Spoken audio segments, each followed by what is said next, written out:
तर सावंतवाडीत भाजपच्या श्रद्धाराजे भोसले विजयी झाल्या। वेंगुर्लेत भाजपाच्या राजन गिरप यांची बाजी।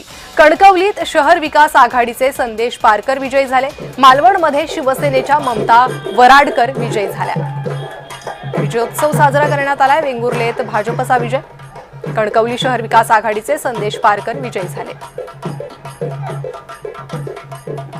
आदरणीय एकनाथ शिंदे साहेब असतील, आदरणीय आमचे उदय सामंत साहेब असतील आणि सगळ्यात महत्त्वाचा रोल निभावणारे निलेश राणे आमदार असतील, या सगळ्यांना मनापासून मी या ठिकाणी धन्यवाद त्यांचे मानतो। आणि कणकवलीच्या आमच्या सगळ्या जनतेने जो विजय या ठिकाणी दाखवलेला आहे, जे काही उन्मत्तपणा जो काही चाललेला होता कणकवलीमध्ये, त्याला खऱ्या अर्थाने भालचंद्र बाबांच्या भूमीत आज तो गाडून टाकून एक नवीन कणकवली या ठिकाणी विकासाचं पर्व निर्माण करण्यासाठी निर्माण केलेला आहे। सगळ्या सहकार्याला मनापासून धन्यवाद देतो की त्यांनी मेहनत घेतली आणि एक जो म्हणजे भय होता या शहरामधला, तो भय काढून टाकण्याचं काम निलेश राणेंनी केलं। आणि या शहराचं मी पालकत्व घेणार आहे, या शहराला जो विकासाचा निधी आहे हा कुठेही त्या ठिकाणी मी कमी पडू देणार नाही, अशा प्रकारचा त्यांनी शब्द दिला।